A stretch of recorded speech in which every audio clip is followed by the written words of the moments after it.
मुझे मनमोहन सिंह से कोई विरोध नहीं है। इस सरकार देश के लिए होनी है, गिरा सकता तो गिराऊंगा। सुब्रमण्यम स्वामी इट इज एन फेनोमेनन। कभी कभी वो मिसगाइडेड मिसाइल भी है। एक वन मैन आर्मी है जो डिस्टेबिलाइजेशन कर रहे हैं और कामयाब हो रहे हैं करप्शन के इश्यूज में, जो दूसरे पार्टी नहीं कर रहे हैं। कोई प्रेडिक्ट नहीं कर सकता है उनके बारे में कि आज क्या कर रहे हैं और कल क्या करेंगे। पॉलिटिकली रिहैबिलिटेट हो जाए, इसी फ्रस्ट्रेशन में नगरी नगरी द्वारे द्वारे सुब्रमण्यम स्वामी साहब घूम रहे हैं। वो पीछे पड़ेंगे, उसको हाथ धो करके पीछे पड़ेंगे। पूरी की पूरी 2G का वो डॉक्टर स्वामी को ही देना पड़ता है, क्योंकि आज नहीं है कल नहीं है, कम से कम 4-5 साल से वो पीछे पड़ करके आज कितना ऊंचा तक लेके आया।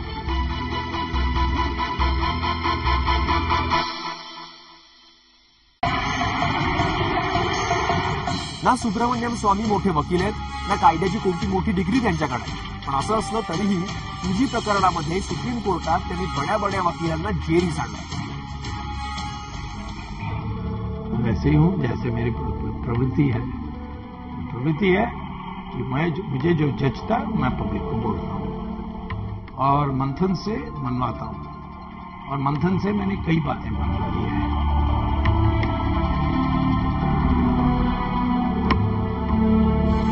टूजी स्पेक्ट्रम घोटाळ्याचा वास सर्वात आधी आला तो सुब्रमण्यम स्वामींना। 2008 मध्ये सुब्रमण्यम स्वामींनी पंतप्रधान डॉक्टर मनमोहन सिंग यांना या घोटाळ्याविषयी माहिती दिली होती, मात्र पंतप्रधानांकडून कोणतीच कारवाई झाली नाही। त्यामुळे स्वामींनी सुप्रीम कोर्टात धाव घेतली आणि पर्दाफाश झाला स्वतंत्र भारतातील सर्वात मोठ्या घोटाळ्याचा।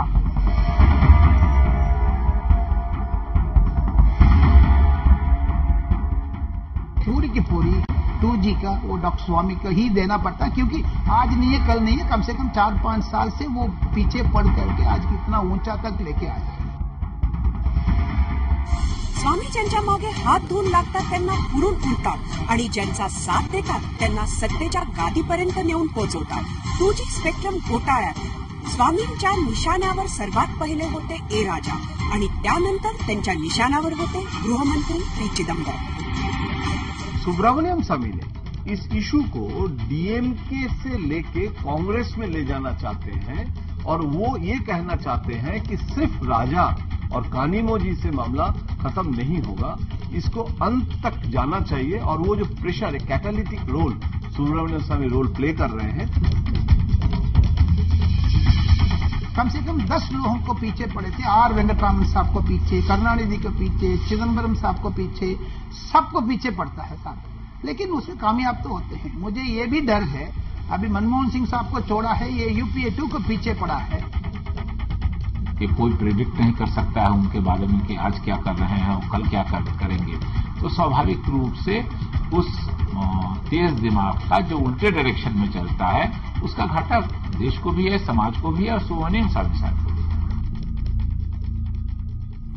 ज्या व्यक्तीने 2G सारख्या मोठ्या घोटाळ्याच्या तळाशी जाऊन त्याचा पर्दाफाश केला, त्या व्यक्तीच्या विरोधात वारंवार प्रश्न का उठवले जात आहेत? 72 वर्षीय स्वामींना अखेर काय सिद्ध करायचे आहे? वन मैन आर्मी है जो डिस्टेबिलाइजेशन कर रहे हैं और कामयाब हो रहे हैं करप्शन के इश्यूज में, जो दूसरे पार्टी नहीं कर रहे हैं। वो सुप्रीम कोर्ट में जाके हल मचा दिया। ये पावरफुल पर्सन है, लेकिन लास्ट में मतलब जब end of the day weather he will succeed और नॉट, सफल होंगे या नहीं, उसमें एक बड़ा नोट ऑफ इंटरोगेशन अभी भी है। राजनीतिक व्यक्ति जो राजनीति में आना चाहता हो, राजनीति में रहना चाहता हो, अपना रिलेवेंस चाहता हो, उसको जब ये सही रास्ता नहीं मिलता है उनके गलत आचरण की वजह से, तो फ्रस्ट्रेट होकर के वो इस तरह का काम करते हैं जिससे वो एक कहावत है कि बदनाम जो होंगे तो क्या नाम न होगा, उसी को चरितार्थ करते हैं सुब्रमण्यम स्वामी साहब। आताच्या काळात स्वामींचे फक्त एकच ध्येय आहे, ते म्हणजे 2G स्पेक्ट्रम घोटाळ्यातील एक एक ताळ गोळा करून सोनिया गांधींच्या नेतृत्वाखाली चालणाऱ्या UPA सरकारचा बुरखा फाडण्याचं। मेरे पास ये ज्ञान है, मैं सरकार को गिरा सकता हूँ, इसका जब मुझे ठीक लगता है मैं करता हूँ। सुब्रमण्यम स्वामी जो कर रहे हैं उसमें there is a design also, मतलब वो उसका एक पर्पस है कि जो करप्शन के इशू में ये सरकार ना रहे, वो भी वो चाहते हैं, लेकिन वो किसको पावर में लाना चाहते हैं ये मुझे पता नहीं है, क्योंकि बीजेपी के साथ भी सुब्रमण्यम स्वामी का संबंध इतना मधुर नहीं है।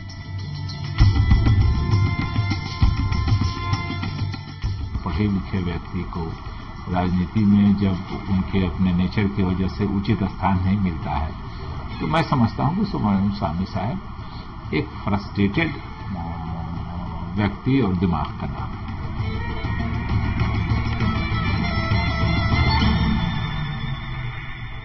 सोनिया जी के बारे में सुब्रमण्यम स्वामी क्या क्या अभी कोर्ट में जाके भी बोल रहे हैं, उनके जो सिटीजनशिप, उनके जो प्रॉपर्टी एसेट, तो ये इतना तीखा जो आलोचना कोई नहीं करता है जो सुब्रमण्यम स्वामी करता है, लेकिन सुब्रमण्यम स्वामी पहिले दोस्त था।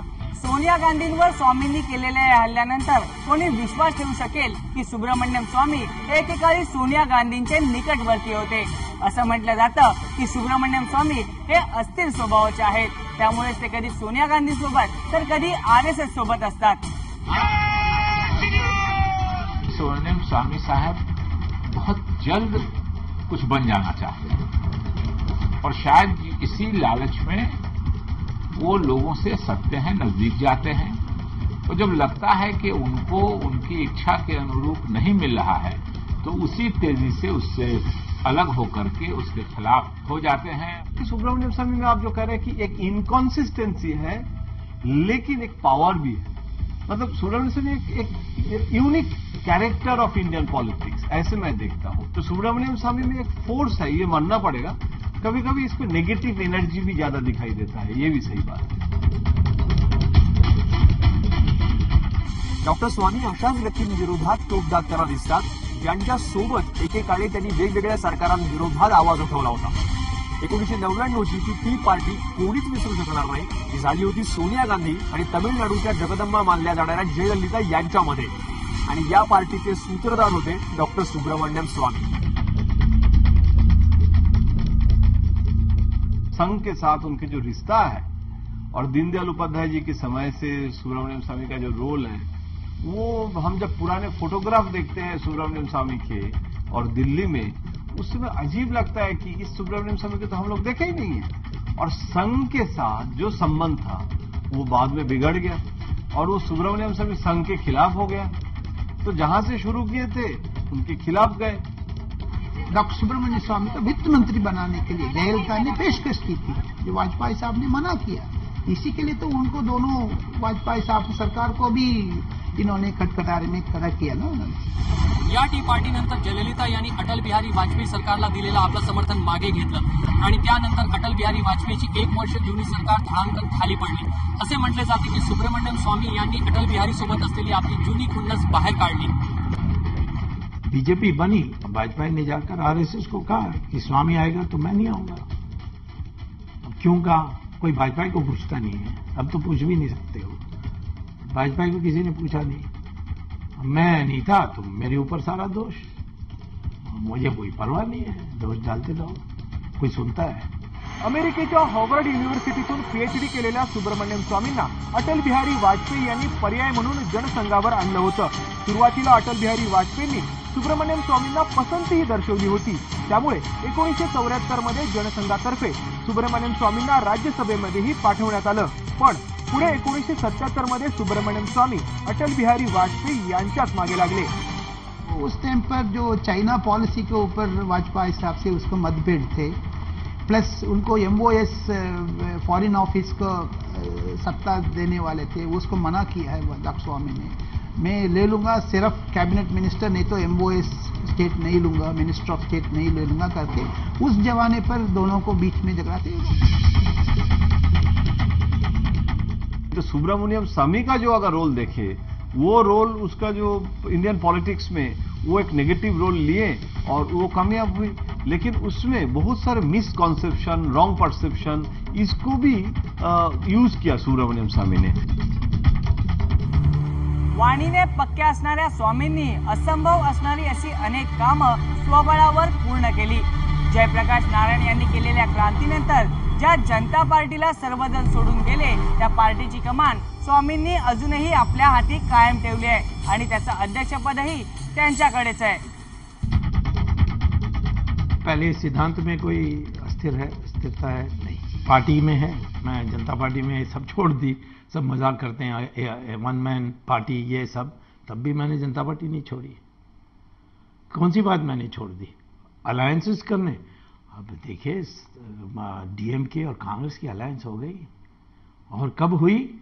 1 साल पहले सीताराम केसरी के जरिए उन्होंने इंदिरा कुमार गुजराल की सरकार को गिरा दी कि ये राजीव गांधी की हत्या में इनकी हाथ है, इसलिए इनके रहते हुए हम सरकार चलने नहीं देंगे.